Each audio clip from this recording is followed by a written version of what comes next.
listeners. Happy Monday. Happy Thanksgiving week. Oh, Ai-jen, you're the first one on. Let me see if I can. I'm so excited to have Ai-jen on tonight. Let me see if I can do this walk and talk at the same time. Let's see. Hi, everybody. Happy Thanksgiving week. Let's see if I can remember how to do it. Okay, hold on. I'm a little tremory right now. See if I can do it. Oh, yay! That was easy. Every single time I do one of these, I'm like, oh, I don't know if it's gonna work. It always does. I know the feeling. I'm the exact same way. That But was it's so great to see you. Oh, it's so great to see you. And that was so easy and quick. I didn't even get to do my normal introduction of my speakers. So thank you for joining me tonight and everybody who doesn't know you, although I really feel like everybody does know you. But you are the president of the Domestic Workers Alliance. Did I get that right? Domestic Workers Yeah. Alliance. Okay. National Domestic Workers Alliance. And the director of Caring Across Generations. You are Time 100 Most Influential People. You're a 50 Greatest Leader by Forbes. You're just all around badass. So I know, I'm sure I'm making you uncomfortable, but and the best part is you've dedicated your career to caregivers and raising them up and supporting them. And as somebody who spent the last 10 years working in the Alzheimer's space and is now a patient in the Parkinson's world, I've seen a lot about how caregiving can affect people, but also now that I'm on the other side, I hear about it all the time and I see it firsthand. So I'm doing a couple of different Instagram lives with people, experts in the caregiving space. And I reached out to Ai-jen and I said, please come on. And she said, yes. So here we are. Welcome. Thank you. And I just have to say, I've been so inspired by what you've done to bring the community together and to lift up people who are living with Parkinson's and their caregivers. And I just think the ability to help people feel connected and in community is one of the most powerful tools we have, both for our own sense of resilience and strength, but also to make change. And I've seen you do just such an amazing job bringing caregivers together and having this conversation online. So thank you Yeah. for everything that you've done. Well, I thank you for that. And I often say that if one of us, if my husband or I had to get a neurodegenerative disease, it had to be me because I am the world's worst caregiver. I'm so impatient. Every time he's ever been sick, I'm like, okay, time's up. Like, time to get back to normal. So he is a saint. And so many of my followers are supporting children, spouses, elderly parents, people living with Parkinson's, people living with other neurodegenerative diseases, all kinds of disabilities. And it's just such I mean, you've done an amazing job of telling their story, but it's an underappreciated demographic that affects, I think it's 53 million. Did I hear you say that? Is it 53 million You unpaid or know, unpaid care? We don't know. Paid care. What's so wild is the Rand Corporation came out with a study just about 2 months ago that showed that there's 105.6 million caregivers, Oh my unpaid gosh. family caregivers in our country, which Oh, is double just in the US. just in our country, which is double what it was 10 years Oh my ago. gosh. And is that in part because of the elderly boom, as you call it, or the aging baby boomer population? Yes, it's because we have people aging into the retirement age of 65 at a really rapid rate of 10,000 people per day. And then we're living longer because of advances in healthcare and technology. So the numbers of us over the age of 85 is going to double by the year 2040, Wow. which is a blessing, actually. The Yeah. ability to live longer is really such a blessing, but it also means that we're going to have different needs Hmm. for longer periods of time, including different supports for caregivers that will be necessary so that we can have a quality of life and have our health and well-being cared for as we live longer. And the thing that's so interesting about that number is that most of us who are family caregivers don't identify as Right. family caregivers. I've seen that. I've seen that because it even from our point of view, and I'm not actually most of my caregiving needs are emotional, frankly, at this point, for my husband Mike, but because I'm still sort of self-sufficient physically, um, but I don't know that he would consider himself a caregiver if you asked him. I mean, Right. maybe, but it would make him sort of uncomfortable to put himself, I would think, to put himself in that category. So I'm not surprised to hear that. Right.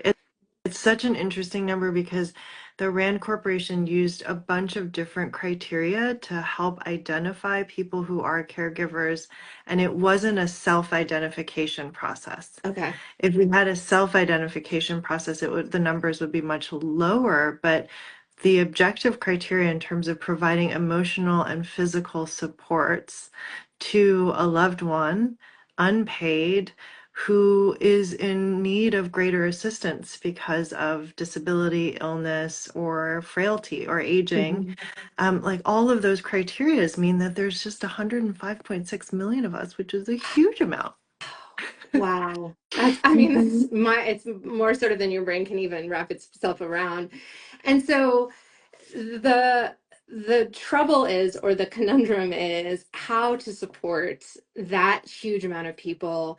A lot of caregivers are forced to give up their jobs or are somehow piecing together full-time work, but also full-time care, which has both a financial implication for them, but also a physical one for caregivers, right? Because so many of them are bearing the weight of sort of like a normal life workload, but also the care and support of someone that they love who needs it, right?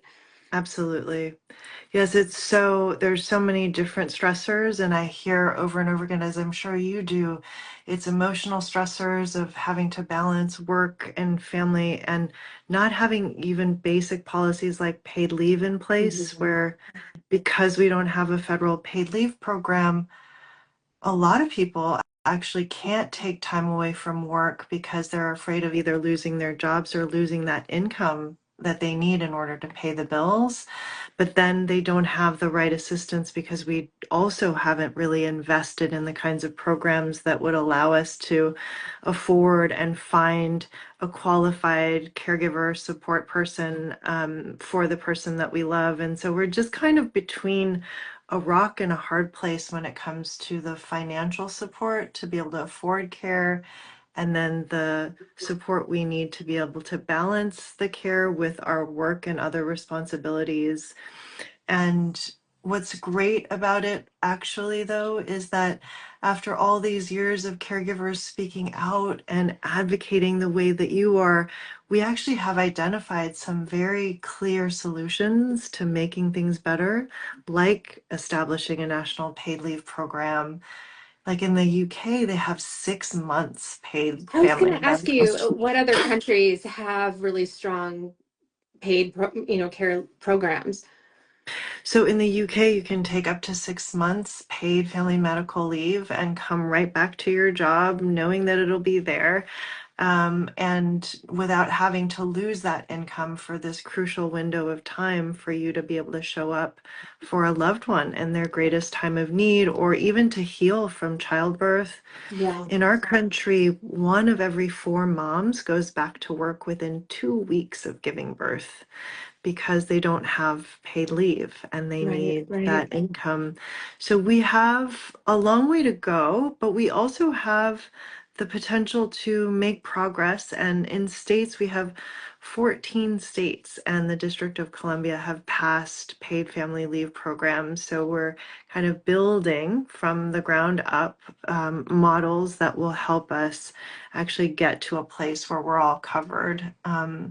And then when it comes to the financial affordability question, one big challenge we have is that if you need long-term care or home care, for example, like a lot of people would rather age and live at home or in the community if they can.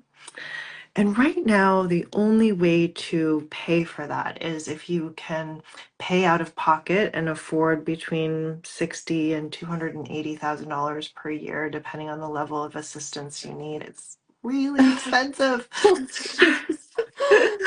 Untenably Or expensive.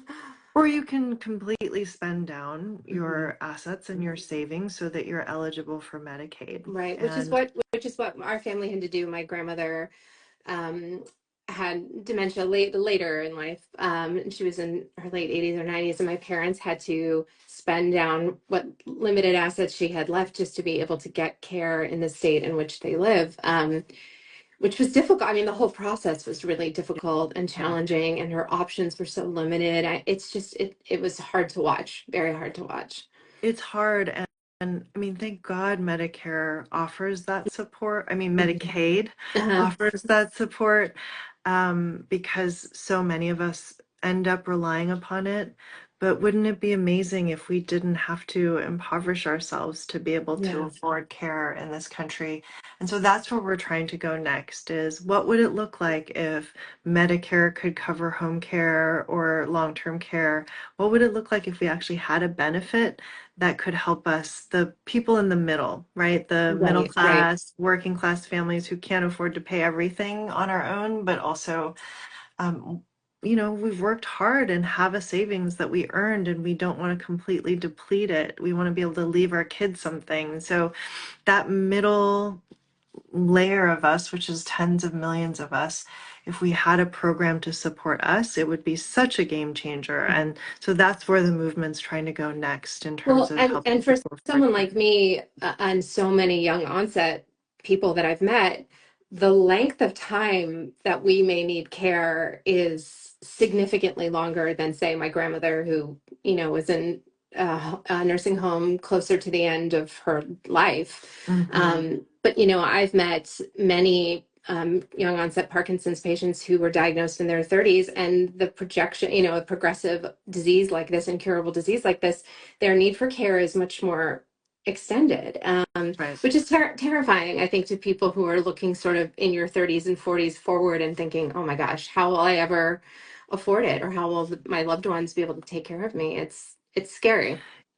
It is scary. I was actually going to ask you about Yeah. that. What have you heard from other young onset caregivers or loved ones about how they're planning and preparing? It's a good question. I remember, I think you've met her and done some panel discussions with her, but I've become good friends with Sandra Abrevaya, Um, whose husband, yeah, whose husband, Brian Wallach, has ALS. And I remember so well, I think it was last year before I knew them, that she tweeted that she had put their groceries that week on on her credit card because they had depleted their entire savings account for his care, for his full-time round-the-clock care. And I remember just feeling like a kick in the stomach. Like, this is where we are now, that people are literally charging their credit cards to buy themselves food because they're bankrupting themselves with care. And so when I was first diagnosed, I sort of paid careful attention to that. I mean, I came from the brain health space as an Alzheimer's fundraiser, so I knew sort of about it on the periphery. But when you start to hear first person stories about single moms, who are yeah. potentially caring for their moms and dads, also with teenagers who also have young onset and have had it since they were in their late 30s. I mean, the idea is that they're going to have to work much longer, probably, than their disability will allow, or they're going to have to Such a good point. prove time and time again that they are disabled enough to get the disability benefits, which is a real challenge in Parkinson's because sometimes you see it and sometimes you don't. For me right now, if you were looking at me, you would think she's fine. But if as soon as my medication starts to wear off in an hour or so, I wouldn't be able to type. I actually stopped working because I wasn't able to type with regularity. And so, yeah, I don't think there's a lot of part of the reason I wanted to do this with you tonight and others in this space is I think Parkinson's especially has sort of, I hate to say it, been sort of cast aside a little bit Mhm. because people view, when I was first diagnosed, people said, well, if you had to get one, which is such a horrible, It's such a horrible horrible thing to concept, say. but I think a lot of people feel like they hear research breakthroughs in the biomarker and they think, oh, well, Parkinson's isn't that bad, when in fact it is a disabling, terrible disease for many, many people. And so I don't know that there is a lot of planning that's going on. At least I haven't heard of it. And I don't think there's a lot of programmatic, campaigns directed directly towards them. Right. Um, but I also do hear from a number of my sort of older followers who are caregivers now, and they're scared too. A lot of women, a lot of my followers are older women whose husbands have Parkinson's. It's obviously affects more men than women, and caregivers, as we know, are primarily women. And so, yeah, I think it's overwhelming, and scary. So I like the idea of more information flowing towards the Yes, community.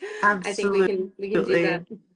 I think that's right. And one of the things that I think a lot about is how social insurance programs like Social Security and Medicare were set up because when we have a society that is as vast and diverse as the United States, one of the things that we have to plan for is the different risks associated with aging and just living, honestly. Like, Yeah, it's just life is a beautiful thing, and there's tons of risks all the yeah, time, and you yeah. never know when you're going to become disabled Right, or get ill. And the whole design of social insurance, like Social Security and Medicare, is to actually help pool the risk right, so that we as a society can support each other as a society so that no one person has to bear the extreme risk alone. right, right. And it makes it affordable, it makes it durable, it makes it yeah, sustainable for everybody. Sustainable. Yeah. And that's one of the reasons why there's been so much talk about having Medicare cover the cost of long-term care, because we will then just pool the risk of early onset of a disability, long COVID. Who could have predicted long COVID? Right, Like, right, I right. mean, and the impact that that will have on generations to come. So I just think that there are these solutions Yeah, that we have come up with as society, and we should just like invest in them and educate ourselves on what might be possible, because what if we could actually make it work better for all of us? I mean, from your mouth.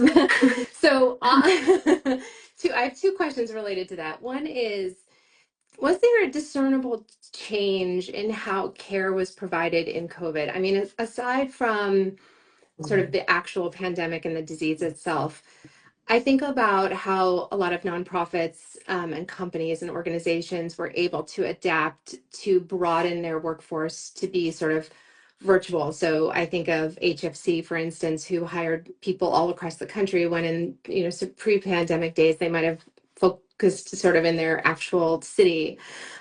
Has care changed in the wake of the pandemic? Are more people having more flexibility to be home? Or does that make it even harder to try and work from home while also caregiving at the same time? I mean, that may not be better. I think that having the flexibility has actually benefited a lot of caregivers and parents. And I think that there are still so many pressures that go alongside Mhm, with being at home and not having clear boundaries between work and mhm. care.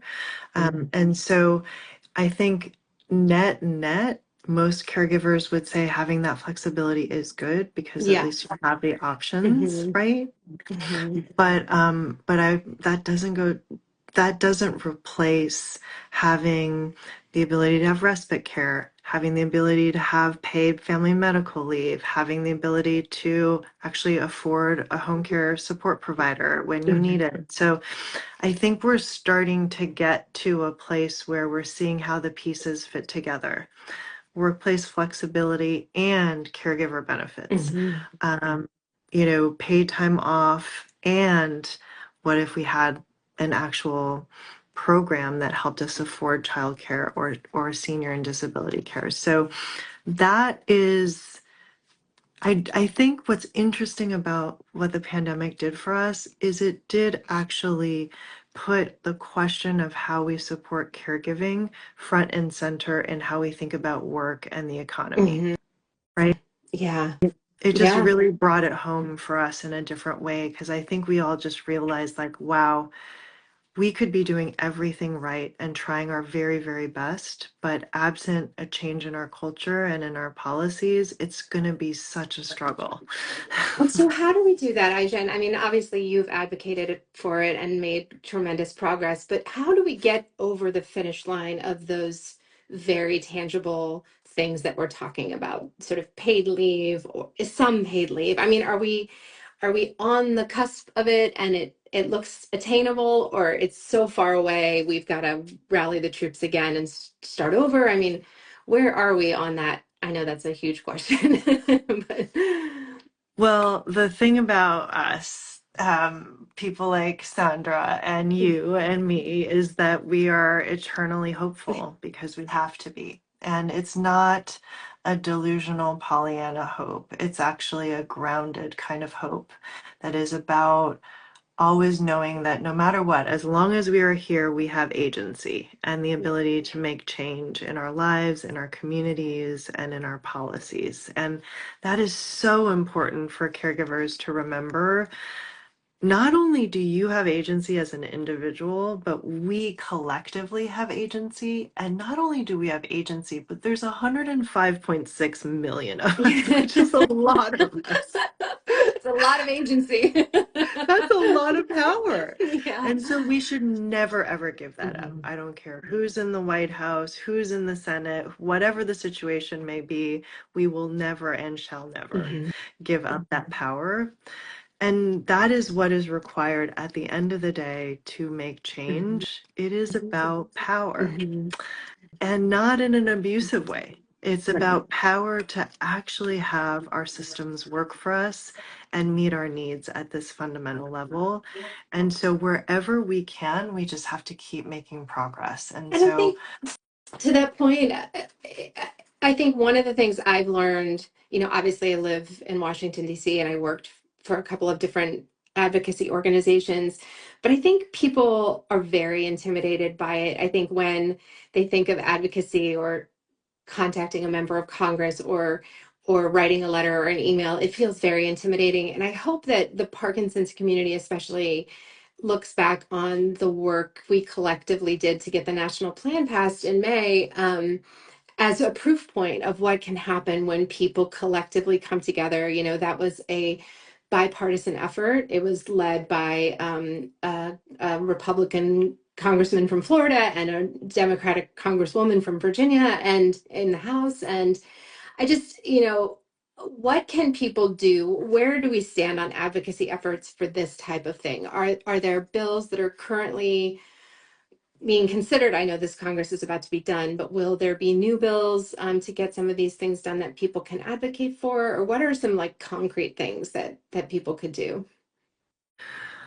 well, for those of us who are reliant upon Medicaid, I think that reminding all of our elected officials how important the Medicaid program is going to be so important because there's a lot of chatter about making changes to the Medicaid program that would reduce funding for it, that would block grant it to states, which would actually open it up to um, defunding it at multiple levels. And so we actually should be going the other direction, which is to strengthen Medicaid and strengthen our ability to get access to the services that we need.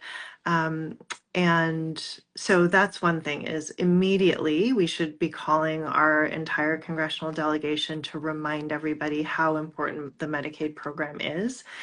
And I kind of think of it as like protect what we have and create what we need. Mhm.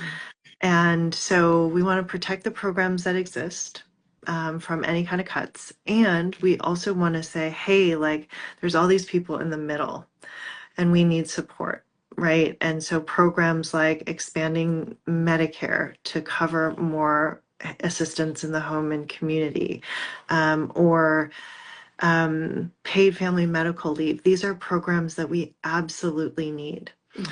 The chances that we'll be able to make progress at the federal policy level on some of these programs, I think, are pretty slim, at least for the near future, Mhm. But I see a ton of potential in states and at the local level where even just this last election, there were a number of ballot initiatives passed to expand paid sick time. That includes in Missouri, in Nebraska, in Alaska. Voters voted at the ballot level to say, hey, we want to expand sick time. So that's more paid So that leave, including for caregivers. explain what that means. So the time, the amount of time that you can be paid is flexible in those states, or it's mandated now? It's Okay. mandated now that you Wow. actually have a minimum number, and I think it's different for each state, but you'll have a minimum number of earned sick days that Wow. no matter what job you're in that state, which is a big That's great. deal. That is a big deal. In Washington state, there was a ballot initiative that would have really weakened the long-term care benefit in Washington state, which is the first of its kind in the country. It's called Law Cares, and it supports that middle of us, those who are not eligible for Medicaid but can't afford to pay everything out of pocket. Hmm. It helps us afford the care that we need. And there was a ballot initiative that would have really harmed that program, and voters overwhelmingly voted to protect it. Yeah. So there's like a way that we continue to show up that really Yeah. matters. And so anytime you see care, we want to protect what we have and we want to create what we need. And we want to make sure that all of our members and elected representatives know that. Yeah, and just care. So tell everybody a little bit about caring across generations specifically. I know you all do some really great campaigns, and you raise awareness and you advocate. Um, but tell everybody a little bit more about CAG, as we call it. Yeah. I don't know if that's what you call it, but that's what we Well, used to Caring call Across it. Generations was founded to basically help lift up all of your stories and experiences, to make care and the experience of caregiving much more visible and valued in our culture, so that we don't take caregivers for granted, that we actually create the policies that will support us to take care of the people we love at any age, regardless of ability. So we fight for policies that will make childcare more affordable. We try to pass paid family medical leave policies at the state level and at the federal level. And we try to make long-term care, especially in the home and community, much more affordable for families and for caregivers and individuals who need that assistance. And it's about caring across generations because we really see this fundamental need that we have to care for our loved ones, to be able to afford to do that with dignity, to care for ourselves as such a foundational need for our society to be healthy and our economy to work well for future generations. And it's not just older people, it's younger people, it's not just childcare, it's everything we need for disability at every stage of life. So we try to think about it holistically, and we try to help people imagine a future where we had everything we needed to take care of ourselves and the people we love, because that is, I think, our generation's calling, Yeah. is to make that future I possible. mean, wouldn't that be amazing? It would be transformational. And so, especially with I saw one terrifying statistic that there will be an increase in neurodegenerative diseases in the wake of the pandemic for a number of different reasons. Some, to be perfectly honest with you, Dr. Oken, who's a Parkinson's expert, would be able to explain it far better than me. But as Parkinson's continues to rise in numbers, it's the fastest growing neurodegenerative disease.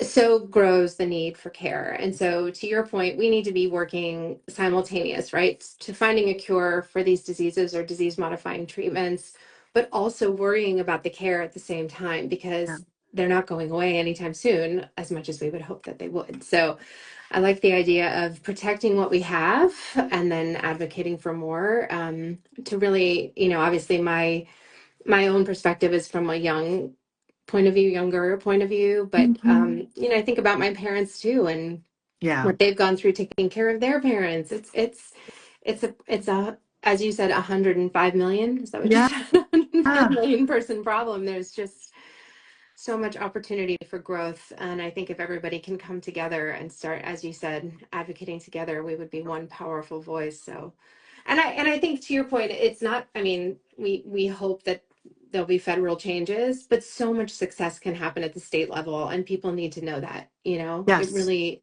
change happens at the state level. absolutely. Every precedent for every federal policy has been set at the state level. And so there's always a way. My grandma raised me, and she used to always say that as long as we're here and we have our agency, there's always a path forward. And this care movement has come so far in a relatively short period of time in terms of visibility and policy change. And I just really believe that there is nothing we can't achieve if caregivers come together. Yeah. Tell everybody how you got involved in this, Ai-jen. Was this something you always wanted to study and learn and do, or you fell into it? I would say my mother, my grandmother, I just have so many incredible caregivers in my family. And so it was something that was always really valued Mhm. in my community and in my family. And also because we lived in an intergenerational context when my grandparents started to age and needed more assistance, but all the adults in the household were working, it was a real challenge. Mhm.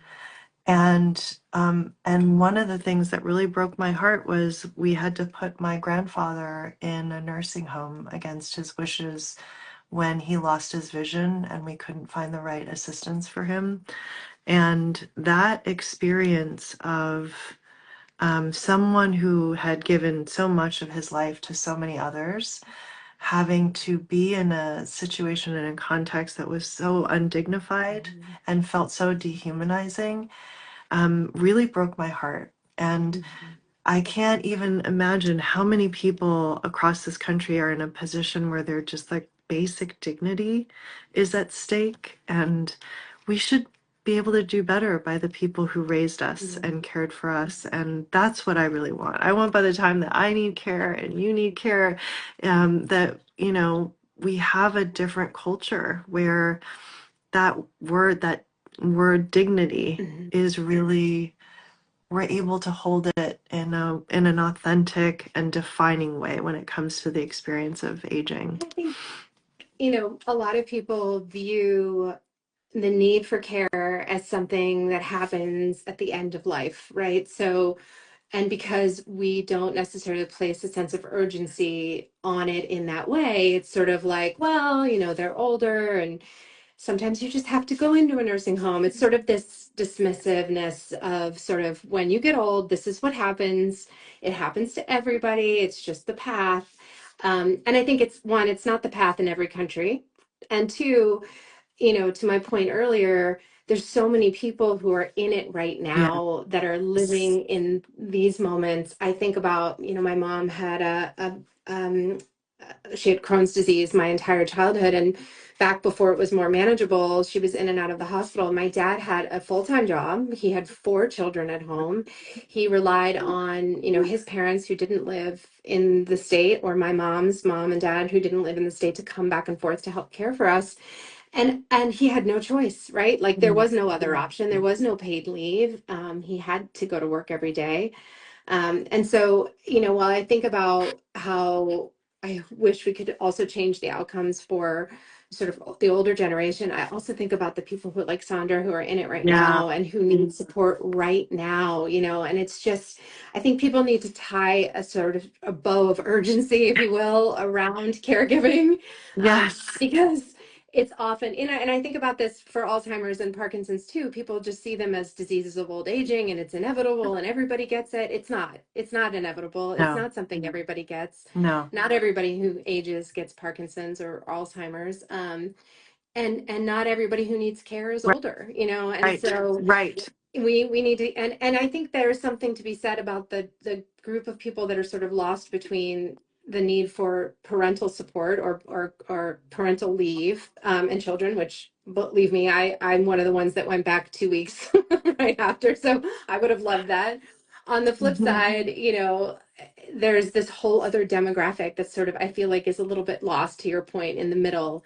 They aren't bankrupting themselves. They aren't, at the end of life. They're right in the middle and they need it. It's just, it feels like those voices need to be heard a little bit more. I totally agree. And I'm so glad you raised this question of there's the work we have to do is on many different time horizons. Hmm. And we can't ever lose sight of the here and now. All of you who right now are in the thick of caregiving, like we see you and we are fighting for you. We are not being casual about Yeah. this moment. Yeah. Like this is like Sandra, we see Poor you Sandra's and gonna come we back online and be like, why are you talking about me so much? But I so relate to her story before I even knew them. And now I yeah, see the daily struggles that they are very public and very open about. yeah, I'm not, you and I aren't sharing any secrets. They've just well no, documented all of yeah, this. But for those who don't know them, I mean, Brian was a very successful White House attorney, and was diagnosed with ALS right when they brought their second daughter home from the hospital, and has battled heroically, bravely for 7 years. But it's a toll. It's a toll on both of them. It's a toll on their family, their finances, in every way, shape, and form. And with very little resources at the federal, I don't know how Illinois is specifically, but it's just it's so hard to watch. It's so hard to watch. It sort of feels like they fall through the cracks. I mean, caregivers in general feel like they are not necessarily a priority in this country, but it's especially hard to watch young families. And again, the few young onset single moms I've met who are struggling just to yeah, literally pay their bills and don't know how long they're going to be able to work. yeah, It's just it's hard. It's hard to see. right. And that's why we have to come together as a community and do everything we can as communities to support each other. We have to fight hard for policies here and now to protect what we have and to create what we need. And we have to also know that it's been so many decades that we have not invested in the kind of caregiving systems. We're actually starting to do that Yeah. now. And so we should have hope that our actions and our choices to get engaged and to build this movement really matter. They Yeah. will actually make a decisive difference. It just might take a little bit longer at the federal level than we would have liked, but change is coming. And if we stay engaged Yeah. and if we realize the power that we have together. And so I would say the most powerful thing people can do besides advocating is to share their stories if they're willing. Now, not everybody likes to publicly emote on the internet like I do, but you can, there are lots of different ways people can share their stories through Caring Across Generations or in lots of other organizations, places like Clarity for Charity and others, where they're Humans of Dementia storytelling series that they do. Share your story if you're a caregiver. Share it with me. I will share it anonymously if you want me to.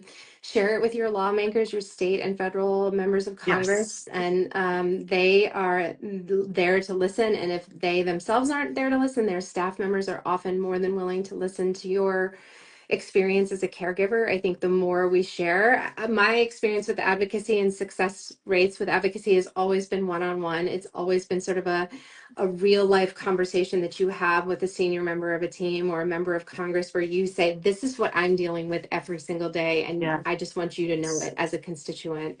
Those seem to be the most effective ways It's that I've so ever seen to advocate. powerful. Yeah. It's so powerful, and you are the expert of your own story.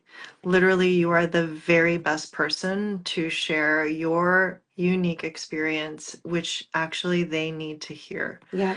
That is their 100%. job, is to receive that information and do something. Yeah. So don't be Yeah. nervous, don't be intimidated. You Don't. are And the expert. I've told the story before, but my daughter Ava was a intern this summer for our state, or for our Senator Warner here in Virginia, and her whole job was to answer the phone when constituents called in, and her job would be to mark down the issues that the constituents cared about. So if you think your calls don't matter or you think your emails don't matter, Ava will tell you that they do because she would organize all that information and share it with the members of the legislative team. So as caregiving opportunities, ballot initiatives come up, people should feel free to vote in support of them, obviously. But if they're not on the ballot, to write to their members and say, this is what matters to me. This is what I'm dealing with on a daily basis.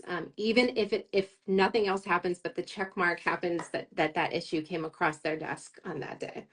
Exactly. That check mark gets tallied. Yep. So the issues that come up the most are the ones that actually get prioritized by that office if they're doing their job right, which most of them will because they They want to get do. reelected. Because they have earnest interns who want to do well in their job.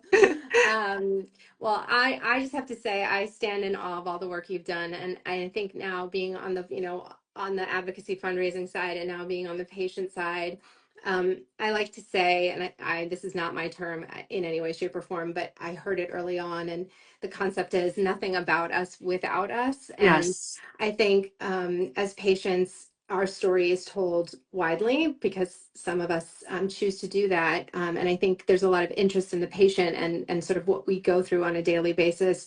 But I'm just in such awe of you, of everyone who fights for the rights for caregivers and to make this world better for them. And like I said, I am I mean, I know I could do it if I had to do it, but I'm not great at it.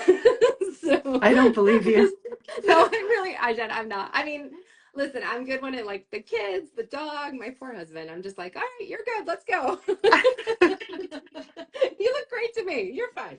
No, I adore him. It makes me sound terrible, but I just caregiving is such a it requires a certain amount of heroicism that I think people don't know until they're really in it. So, That's and my right. hats off to them, to all of them that deal with people like me every day.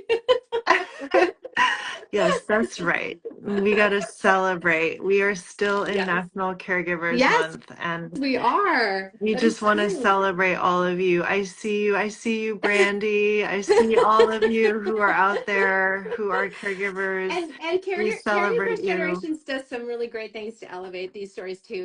They've I remember you put together sort of an entertainment panel with Seth and Lauren and other really high profile people, and so it's it's amazing work that you all are doing. So keep it up. We're behind you, and tap into us whenever you need more stories, because I hear them every single day from my amazing followers who are in the thick of it Mm. and pushing through to care for their loved ones. I mean, I've seen and gotten to know so many thousands of Yeah, caregivers over that's the years, and there's just so much strength there. yeah, I So know. every time I look into the future and I think like, oh, it's kind of scary, or overwhelm, all the feelings that are so natural and human for us all to have. I just remember all of the strength that I've seen among the caregiver community, That's true. and it just gives me so much hope. So Tragic optimism. That's what someone told me. They're like, you're a tragic optimist, or you're optimistically. I don't know. I One of got those you. two. I know what you mean. You know what I mean. I'm not Pollyanna, but I believe that we are on the path to better things, and I think the more we continue to share our stories and advocate, the better it will be. So I appreciate you. I appreciate your time, and Thank I hope you. Thank everybody you for has. having me. Yes, I hope everybody has the best Thanksgiving. I hope all you caregivers get a little break this week in some shape or Yes. form, and Yes. we'll be back here soon. Thank you, Ai-jen, for being Yes. here. Thank you. Thanksgiving is all about gratitude, and I'm grateful for you and your voice and this community that you've built, and for all the caregivers out there. Thank you. Yes. Thank you guys. All right. See y'all soon. Bye. Bye.